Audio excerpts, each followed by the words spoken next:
to understand the man that is sitting across me right now, what are some of the most significant things while you're growing up that have now inspired the person you are today that we're seeing now? Okay, let me see. What I think I'd say when I look back, because I'm in that stage of my life of reflecting. Yeah.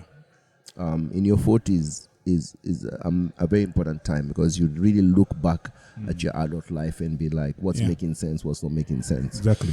So it has also helped me try and understand the kind of person I am, who I am, and why I make the decisions I've been making. Absolutely. So when you say David or Monsky, people know me like Monsky. I'm going to get there by the way. Yeah. Monsky's like Kamonsky. Like Kamonsky, exactly. Yeah, but David or Monsky is what created Nameless. Okay. You see. Okay. So Nameless is a product, is a brand name, name and image. Yeah. That people know and see. Which is by a copyrighted yes, text, exactly. Nameless, and that's Nameless, yes. But that what people see is that, but David is really the person, as you said, behind. Yeah. And I'll say this first. I'm a last born. I was born last after 4 other siblings. 4, yeah.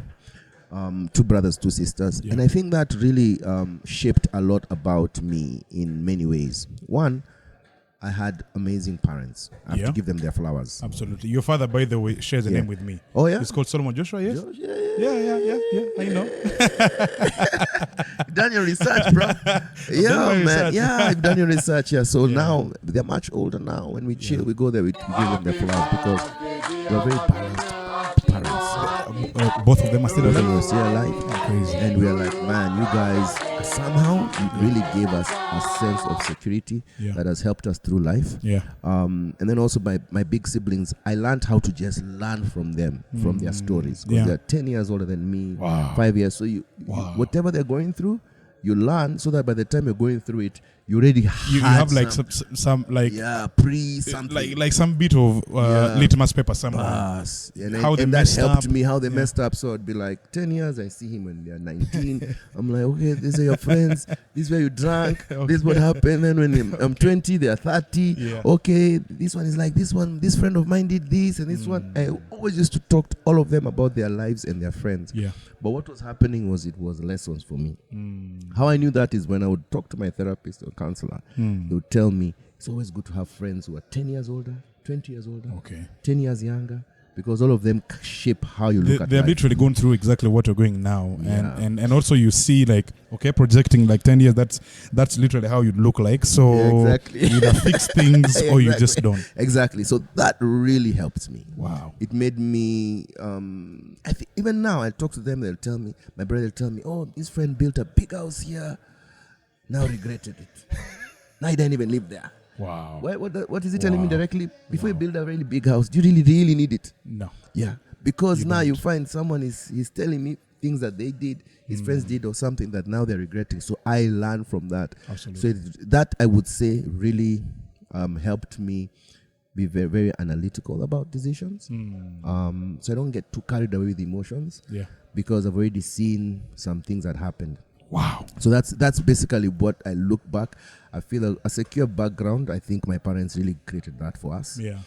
They made us also be very humble with anything. So my dad and mom, because it's not like I wouldn't necessarily say that you came from what is ordinarily called a humble background. I'd say well, middle class. Yeah. So what was because so your father worked in the government, yeah? Yeah, but he was a civil servant. Civil servant, exactly. Yeah, civil servant, they're not paid that much money.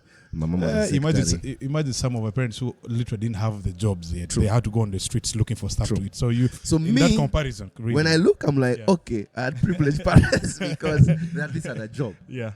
But because I would be in schools of people with big judges and we always used to feel, we don't have money by then. Realize. That context makes sense. That one makes sense. Yeah, so in our heads we'd be like, man, those guys have big money, as we don't have that money. But then you meet other people in other contexts, you're like, okay, you have less. Yeah. So that kind of gave us a balance of seeing people who are very rich and then who are not as rich, and then now you find I think most of us have found ourselves in the in-between. Yes. We make the money, but we're not rich necessarily, but we're also not poor, but we have... So, it's crazy. And it's a very good place to be, if you ask me. Is it? I've been thinking, like, for the last 2-3 days, I feel that nothing is going on in my life in that space. A poor guy is really struggling. They're poor. A rich guy is really struggling, but I'm just in the mid. Yeah. There's money, but also you're not poor. Exactly. So I think it keeps you balanced, personally. So I always look at if I want to live with gratitude, I look and say, I have this and there are many people who don't have it. Oh, yeah. So I'm okay. Absolutely. Then if I want ambition, I'm like, okay, but I also want that. So it keeps me going. I don't get too comfortable. You say car pass by, you're like, have we worked? But you see a guy rolling his bicycle. Like, okay. But I'm not too bad, you know. So I do that a lot. Interesting. And it's actually recommended by some people who, philosophers a lot. I study a lot of philosophy. And philosophers say the best way to live life is that balance of reminding yourself you have still work to do, but also saying, but you're still okay. Absolutely. And if you do that, you kind of like have a balanced way.